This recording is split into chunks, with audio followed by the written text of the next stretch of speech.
నమస్తే welcome to mega 9 TV పక్కా local Telangana details చూద్దాం. పార్టీ పిరాయింపు ఎమ్మెల్యేల అనర్హత పిటిషన్లపై ప్రొసీడింగ్స్ కొనసాగుతున్నాయి. ఈ నేపథ్యంలో అసెంబ్లీకి బీఆర్ఎస్ ఎమ్మెల్యేలు వచ్చారు. స్టేట్మెంట్లకు సంబంధించిన రికార్డులపై ఫిర్యాదు చేసిన బీఆర్ఎస్ ఎమ్మెల్యేలు సంతకాలు చేశారు. నిన్న ప్రకాష్ గౌడ్, మహిపాల్ రెడ్డి, కాళయ్య యాదయ్య, కృష్ణమోహన్ రెడ్డి పిటిషన్లపై వాదనలు జరిగాయి. ఏషియా కప్ ఫైనల్ లాంటి కీలక మ్యాచ్లో పాకిస్తాన్ ఆటగాళ్లు తనను తీవ్రమైన ఒత్తిడికి గురిచేశారని, అయితే వాటన్నిటిని పక్కన పెట్టి బ్యాట్తోనే సమాధానం చెప్పాలని నిర్ణయించుకున్నారని భారత యువ క్రికెటర్ తెలుగు తేజం తిలక్ వర్మ వెల్లడించారు. దేశం కోసం ఆడుతున్నప్పుడు ఇలాంటి ఒత్తిళ్లు సహజమేనని, వాటిపై కాకుండా లక్ష్యంపైనే తన దృష్టిని కేంద్రీకరించినట్లు తెలిపాడు.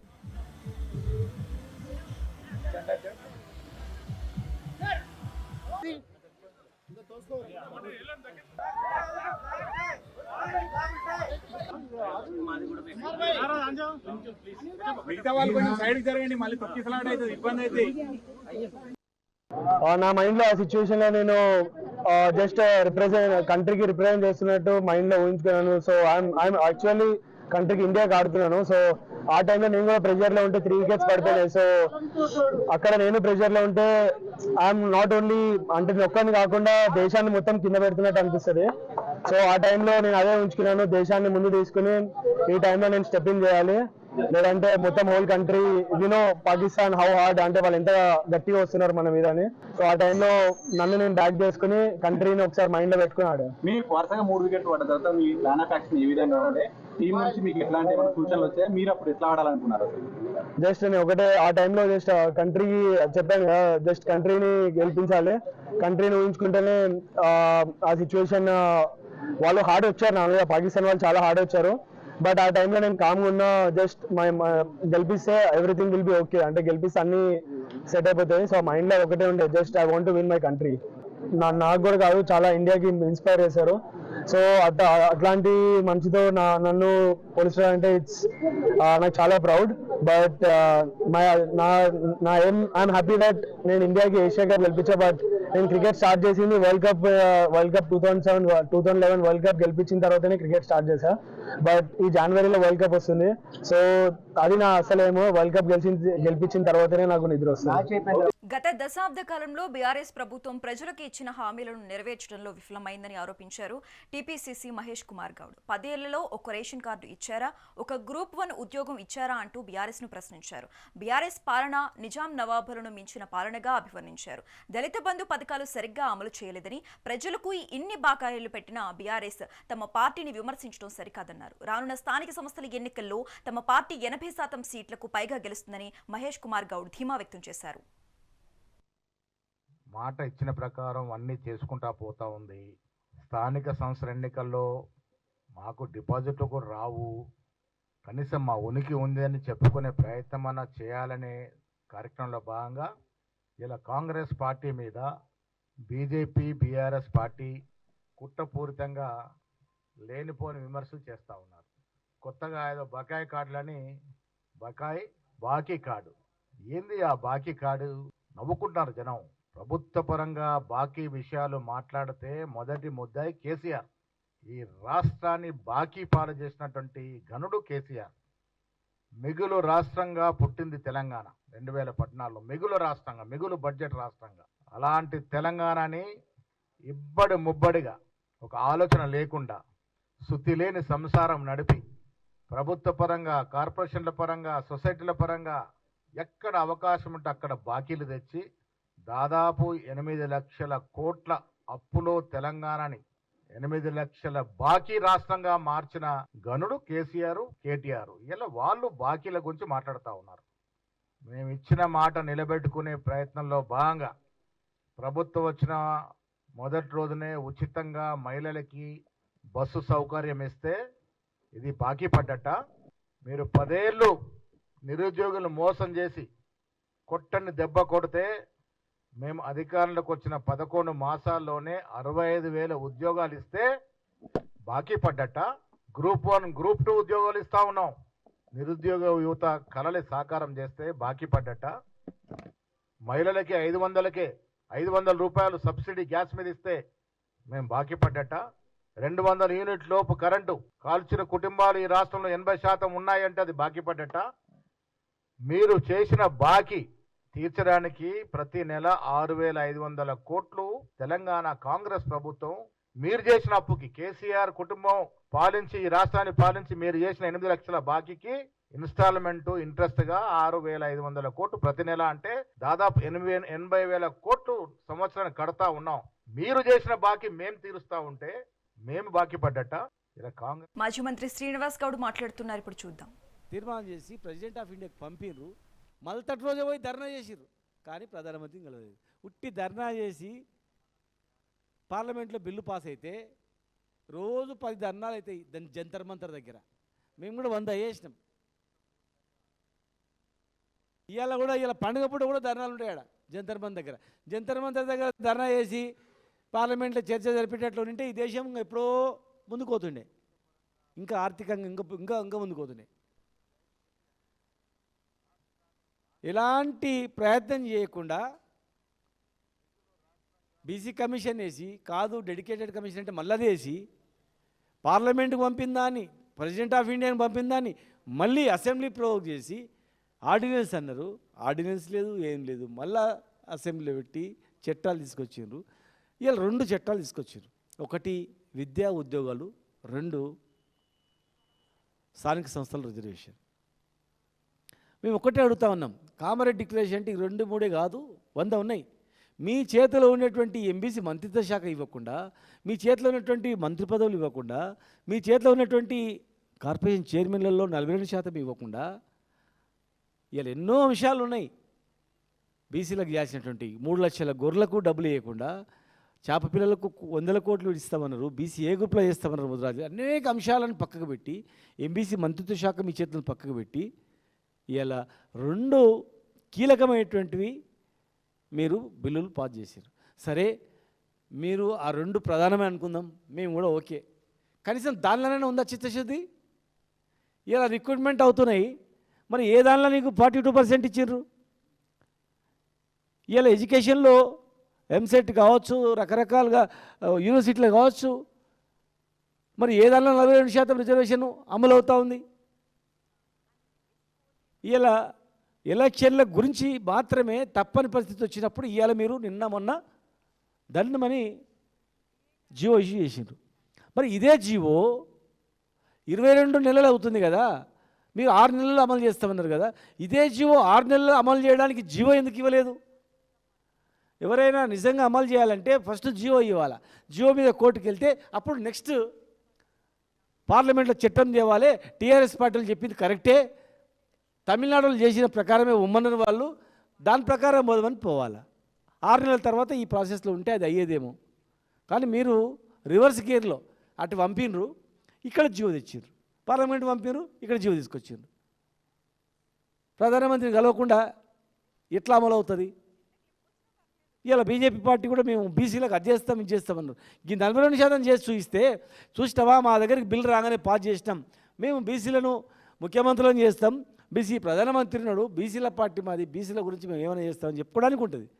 మీ దగ్గర ఉన్నటువంటి పార్లమెంట్కి వచ్చిన దాన్ని తొక్కిపడేసిర్రు. ఇవాళ బీఆర్ఎస్ ఉంది తప్ప మీ ఇద్దరు వేరే పని లేదు. రాత్రి మాట్లాడుకోవాలి, పొద్దుగాలు తిట్టాలంతే. ఎవరెవరు మాట్లాడుకుంటారో మాకు తెలుసు.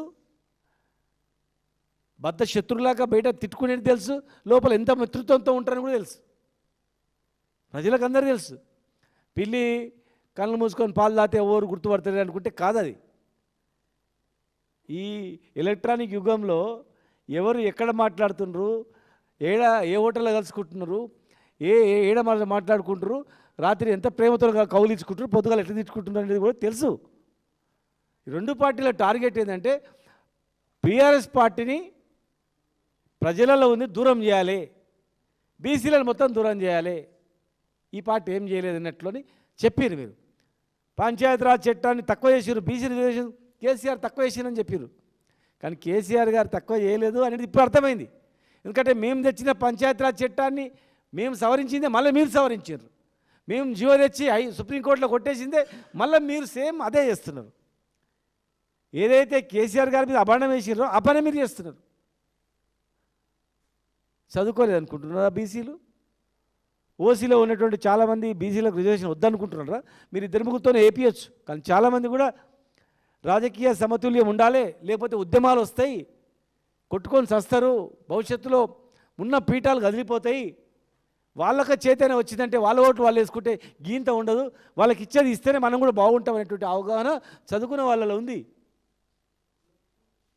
ఇలా మీరు జీవో తెచ్చిండ్రు, కోర్టుకి ఎవరు చూసుకుంటామన్నారు. మీ అనుచరులే జియో రాకముందే కోర్టులు వేసిండ్రు, జియో వచ్చిన తర్వాత మళ్ళీ కోర్టులు వేసిండ్రు. హైకోర్టు క్లియర్గా ఈ ఆర్డర్ ఇచ్చింది. మీరు ఎలక్షన్ షెడ్యూల్ ఇచ్చినా 8th లోపల మీరు ఇచ్చినా మా తీర్పుకు అనుగుణంగానే ఉంటుంది, మీరు ఇచ్చిరని చెప్పి ముందుకు పోవద్దని చెప్పి హెచ్చరించింది. కానీ మీరు ముందుకు పోయినరు. మీరు 9th నుంచే మొత్తం ఎలక్షన్ ప్రాసెస్ స్టార్ట్ అయిపోయింది, 9th అక్టోబర్ నుంచి. అంటే మీరు 8th వరకు ఎలాంటి చర్యలు చేపట్టదని చెప్పిన తర్వాత, చేపట్టినా కూడా మీరు కోర్టు పరిధిలో ఉంటారు అని చెప్పిన తర్వాత, అనేక రాష్ట్రాల్లో ఈ జియోలు చెల్లవని చెప్పి మీరు చూసిన తర్వాత, ఇలా మీరు ఈ జియోతోనే మీరు ఏమనుకుంటారంటే జియో ఇచ్చినాము కోర్టుకు పోయినారు మేమేం చేయాలని అనుకుంటారేమో. ఈ జియో చెల్లదని మీకు తెలియదా? మీ ఆత్మసాక్షిగా మీరు చెప్పండి.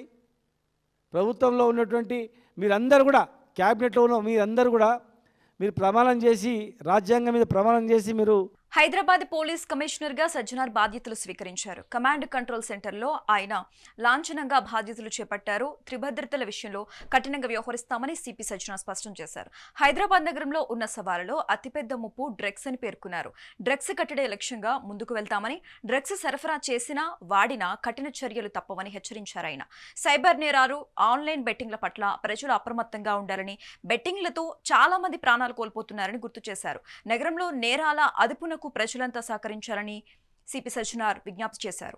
ఆకాశమే హద్దుగా బంగారం ధరలు పెరుగుతున్నాయి. నెల వ్యవధిలోనే వేలకు వేలు పెరిగింది. తాజాగా అక్షరాల 1,20,000 రూపాయలకు చేరింది. హైదరాబాద్లో 24 క్యారెట్ల 10 గ్రాముల బంగారం 1,20,700 మార్క్ను చేరుకుంది.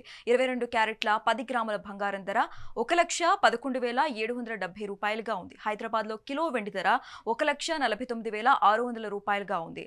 గ్లోబల్ మార్కెట్లో ఔన్స్ బంగారం ధర $3,864 దగ్గర, ఔన్స్ వెండి ధర సుమారు $47 దగ్గర ట్రేడ్ అవుతోంది. పండుగ సీజన్లో బంగారం ధరలు పెరిగిపోతూ ఉండటంతో సామాన్యులను కలవరపరుస్తోంది. స్థానిక సంస్థల ఎన్నికలపై ఎంపీ ఈటెల రాజేందర్ స్పందించారు. ఆశావాహులు దసరాకు ఎక్కువగా ఖర్చు పెట్టుకోవద్దని సూచించారు.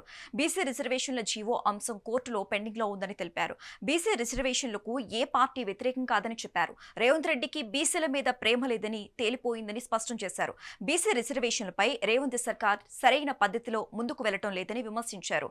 బీసీ రిజర్వేషన్లపై ప్రభుత్వం జారీ చేసిన జీవో చట్టబద్ధంగా నిలిచే అవకాశం లేదని నిపుణులు చెబుతున్నారని అన్నారు. షెడ్యూల్ ప్రకటించి గ్రామీణ ప్రాంతాలలో ఎక్కడికక్కడ నేను వార్డు మెంబర్కి పోటీ చేయాలి, నేను సర్పంచ్కి పోటీ చేయాలి, నేను ఎంపీటీసీ పోటీ చేయాలని చెప్పి అనుకుంటోళ్ళు ఏం లేదా అని చెప్పి ఇప్పుడే కూర్చోబెట్టి దావతులు ఇచ్చే పరిస్థితికి వస్తే, డబ్బులన్నీ ఖర్చు పెట్టిన తర్వాత ఇవాళ అసలే దసరా పండుగ, అసలే బతుకమ్మ పండుగ, నిన్న మీరు షెడ్యూల్ ఇచ్చిండ్రు, నిన్న నుంచెల్లే ఉత్సాహం మొదలైంది. ఒకవేళ వీళ్ళు కనుక డబ్బులన్నీ ఖర్చు పెట్టుకుంటే దీని బాధ్యులు ఎవరు? దీని బాధ్యులు ఎవరు చెప్పండి. అందువల్ల దయచేసి మీరు ప్రభుత్వ పరంగా చెప్పాల్సింది ఏంటంటే, మీరే ప్రెస్ మీట్ పెట్టి మీకు 8వ తారీఖు వరకు కోర్టులో ఆర్గ్యుమెంట్స్ ఉన్నాయి కాబట్టి కోర్టు డిసిషన్ వెలువరించిన తర్వాత ఎలక్షన్ నోటిఫికేషన్ ఇచ్చిన తర్వాతనే మీరు ఎన్నికల సమాయత్తం కమ్మని చెప్పాలి తప్ప మీరు ఆధారాబాధగా ఇట్లు ఇచ్చి వాళ్ళు అనుకుంటారు పాపం ఎన్నికల షెడ్యూల్ అంటేనే ఎన్నికలు డిక్లేర్ అయిపోయినాయి అని అంటున్నారు. ఇవాళ మొత్తం రిజర్వేషన్లు ఇదొచ్చింది అదొచ్చింది అని చెప్పి ఆతృత పడుతున్నారు. కాబట్టి ప్రభుత్వం ఇంత పెద్ద గంభీరమైన విషయాన్ని బీహార్ ఏం జరిగిందో చూసిన తర్వాత, మహారాష్ట్రలో కూడా ఏం జరిగిందో చూసిన తర్వాత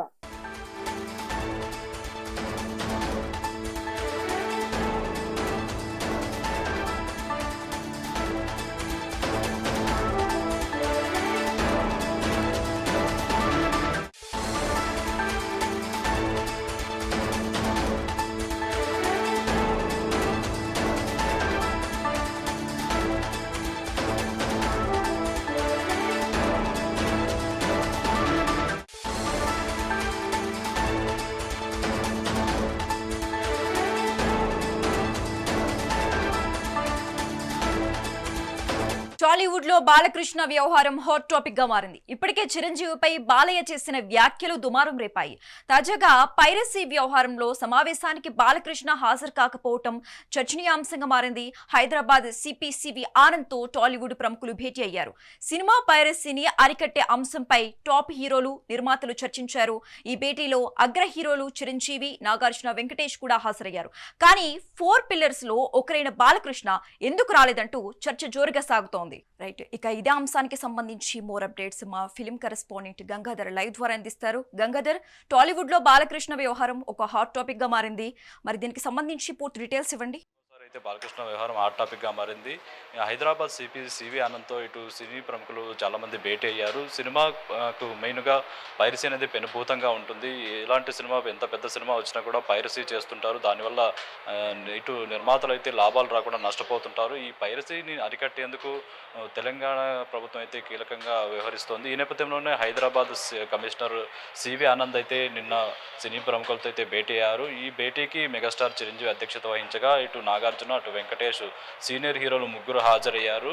అలాగే మనకు చూసుకుంటే టాప్ హీరోలు ఇప్పుడు ఏదైతే ఉన్నారో వాళ్ళు నాని, నాగ చైతన్య, రామ్ పోతినేని వీరు ముగ్గురు హాజరయ్యారు. ఇక 4 పిల్లర్స్లో ఒకరిగా చెప్పుకునే బాలకృష్ణ అయితే ఈ ఈవెంట్కి అయితే ఆయన ఈ భేటీకి మిస్ అయ్యారు. ఎందుకంటే టాలీవుడ్ అంటే ఇప్పుడు ప్రస్తుతం 4 స్తంభాలు అన్నట్టు చెప్తుంటారు చిరంజీవి, బాలకృష్ణ, నాగార్జున, వెంకటేష్. కానీ ఏదైతే ముగ్గురు టాప్ హీరోలు హాజరయ్యారు, కానీ బాలకృష్ణ ఈ భేటీకి ఎందుకు వెళ్ళలేదు? ఇండస్ట్రీ నుంచి ఆయన ఎన్నో సినిమాలు తీస్తున్నారు. ఒకవైపు నిర్మాతగా వ్యవహరిస్తున్నారు, మరోవైపు హీరోగా ఎన్నో సినిమాలు తీస్తున్నారు. ఇటు ఇండస్ట్రీకి ఒక పైరసీ అనేది పెనుభూతంగా మారింది. ఆ పెనుభూతం గురించి ఎలా అరికట్టాలి ఏంటి దాని మీద ఇటు సివి ఆనంద్తో జరిగిన చర్చలు ఏదైతే ఎలాంటి చర్యలు తీసుకోవాలి ఏంటి దాని మీద ఇటు పోలీస్ డిపార్ట్మెంట్ కూడా కీలక సూచనలు అయితే చేసింది. మరి ఈ భేటీకి బాలకృష్ణ ఎందుకు రాలేదు? ఎందుకంటే గతంలో చూసుకుంటే అటు జగన్ ప్రభుత్వం ఉన్నప్పుడు కూడా మెగాస్టార్ చిరంజీవితో పాటు చాలామంది హీరోలు వెళ్ళారు, కానీ అప్పుడు కూడా బాలకృష్ణ వెళ్ళలేదు. మరి ఇప్పుడు జరిగిన ఈ భేటీకి కూడా ఎందుకు వెళ్ళలేదు? ఇటు తెలంగాణ ప్రభుత్వం నుంచి బాలకృష్ణకి ఆహ్వానం అందలేదా? ఎందుకంటే ఫిల్మ్ డెవలప్మెంట్ చైర్మన్గా దిల్ రాజు ఉన్నారు. ఆ దిల్ రాజు ఇటు బాలకృష్ణకి అయితే సమాచారం అందించారని అయితే దిల్ రాజు వైపు నుంచి మనకు సమాధానం వస్తుంది. బాలకృష్ణకు మేము ముందస్తుగా సమాచారం ఇచ్చాము, కానీ ఆయన హాజరు కాలేదని అయితే దిల్ రాజు టీం అయితే చెప్తున్నారు. మరి దీంట్లో నిజమెంత ఉంది? ఎందుకంటే బాలకృష్ణ ఆయనకి నిజంగానే సమాచారం అందించారా, అందించినా కూడా ఆయన వెళ్ళలేదా అనేది అయితే ఇప్పుడు హాట్ టాపిక్గా మారింది. ఎందుకంటే బాలకృష్ణ ఈ రీసెంట్ టైమ్స్లో చూసుకుంటే ఎక్కడా కూడా ఎవరితో కూడా సఖ్యంగా కనిపించడం లేదు. ఎందుకంటే ఇటు మెగాస్టార్ చిరంజీవి, అటు నాగార్జున, వెంకటేష్ వీళ్ళు ఎప్పుడూ కలిసి కనిపిస్తుంటారు, కానీ బాలకృష్ణ ఈయన మాత్రం కొంచెం దూరంగా ఉంటారు. ఎందుకంటే డిస్టెన్స్ మెయింటైన్ చేస్తుంటారు. మరి ఈ డిస్టెన్స్ ఎందుకు వచ్చింది ఏంటి? ఇప్పుడు ఇండస్ట్రీకి ఒక పెనుభూతమైన పైరసీని అరికట్టే విషయంలో ఎందుకు అందరూ కలిసి వెళ్ళడం లేదు? కేవలం చిరంజీవి మాత్రమే తన భుజాలపైకి వేసుకుని ఎందుకు ఆయన మాత్రమే పోరాడుతున్నారు? గతంలో చూసుకుంటే దాసరి నారాయణరావు ఉండేవాళ్ళు. ఇండస్ట్రీకి ఏ సమస్య వచ్చినా దాసరి నారాయణరావు దగ్గరికి వెళ్ళేవారు, దాసరి నారాయణరావు సమస్యను పరిష్కరించేవారు. కానీ దాసరి నారాయణరావు తర్వాత మెగాస్టార్ చిరంజీవి ఆ స్థానాన్ని ఆయన తీసుకున్నట్టుగా కూడా ఇండస్ట్రీలో అయితే టాక్ ఉంటుంది. ఎందుకంటే చిరంజీవి ఉంటేనే ఆయన మాత్రమే ఈ సమస్యలను పరిష్కరిస్తారనే అందరిలోనూ ఒక భావన ఉంది. ఈ నేపథ్యంలోనే గతంలో చూసుకుంటే ఇటు సినీ కార్మికులు కావచ్చు, ఇండస్ట్రీకి ఏ సమస్య వచ్చినా కూడా అటు చిరంజీవి దగ్గరకు వెళ్ళడం, వాళ్ళు మొరపెట్టుకోవడం, చిరంజీవి దానికి సంబంధించిన పరిష్కారం ఏంటి అని ఆయన వెలికి తీయడం, అటు ప్రభుత్వాలతో మాట్లాడడం ఇవన్నీ జరుగుతూ వస్తున్నాయి. ఈ నేపథ్యంలోనే ఇటు రీసెంట్గా చూసుకుంటే ఏపీ గవర్నమెంట్లో కూటమి ప్రభుత్వం ఏర్పడింది. కూటమి ప్రభుత్వం ఏర్పడిన తర్వాత ఎఫ్డీసీ నుంచి ఎవరెవరైతే అటు గవర్నమెంట్ని కలుస్తారో ఆ లిస్టులో అయితే బాలకృష్ణను 9వ స్థానంలో చేర్చారు. ఇది కూడా బాలకృష్ణకు అయితే తీవ్ర ఆగ్రహం తెప్పించిందని కూడా చెప్పుకోవచ్చు. తమ సొంత ప్రభుత్వంలోనే ఇలా అవమానించడం ఏంటనేది కూడా బాలకృష్ణ అయితే తీవ్ర అసహనం వ్యక్తం చేశారు. ఆ అసహనంతోనే ఆయన అసెంబ్లీలో అయితే చాలా గట్టిగా మాట్లాడడం జరిగింది. ఆ మాట్లాడుతున్న టైంలోనే మెగాస్టార్ చిరంజీవి ప్రస్తావన రావడం, చిరంజీవిని ఆ సమయంలో ఆయన కొంచెం తక్కువ చేసేలాగా మాట్లాడడం, అదైతే కొంచెం ఆయన ఇబ్బందికర వ్యాఖ్యలు చేశారని కూడా మెగా ఫ్యాన్స్ అయితే అంటున్నారు. మరి బాలకృష్ణ ఎందుకు ఇలా ప్రవర్తించాల్సి వస్తుంది? ఆయనకు ఎందుకు తగిన స్థానం లభించడం లేదు? సముచిత స్థానం ఎందుకు ఇవ్వడం లేదని కూడా ఇప్పుడు బాలకృష్ణ ఫ్యాన్స్ నుంచి కూడా వస్తుంది. మరి మరోవైపు చూసుకుంటే మెగాస్టార్ చిరంజీవి ఆయన ఏదున్నా కూడా సమస్య, ఇండస్ట్రీకి ఎలాంటి సమస్య ఉన్నా కూడా ఆయన ముందుంటాడు. ఇండస్ట్రీ ముద్దు బిడ్డగా ఆయన ముందుంటాడు. వివాదాలకు దూరంగా ఉంటారు. సమస్య వచ్చినప్పుడు పరిష్కరించేందుకు మాత్రమే చిరంజీవి ముందుంటారనే ఇదైతే అభిప్రాయాన్ని అయితే మెగా ఫ్యాన్స్ అయితే ఇటు తెలియజేస్తున్నారు.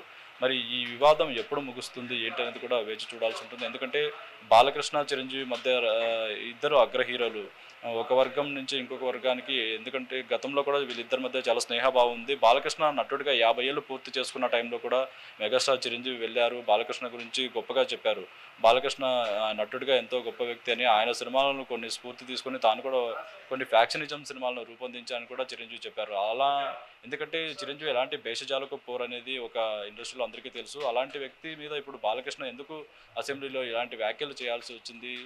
బాలకృష్ణ మిగతా హీరోలతో ఎందుకు కలిసి వెళ్ళడం లేదు? ఎక్కడ గ్యాప్ వచ్చింది ఏంటి? ఇండస్ట్రీలో అందరూ కలిసి ఉంటేనే ఇప్పటికే తెలుగు సినిమా పరిశ్రమ ఒకవైపు హాలీవుడ్ స్థాయికి వెళ్తుంది, ఒకవైపు ఇంటర్నేషనల్ స్థాయికి వెళ్తుంది. ఇలాంటి టైంలో అందరూ కలిసి ఉంటేనే కదా ఇండస్ట్రీ బాగుంటుంది. అందరూ కలిసి ఉంటే ఇండస్ట్రీ ఇంకా అభివృద్ధి అవుతుందని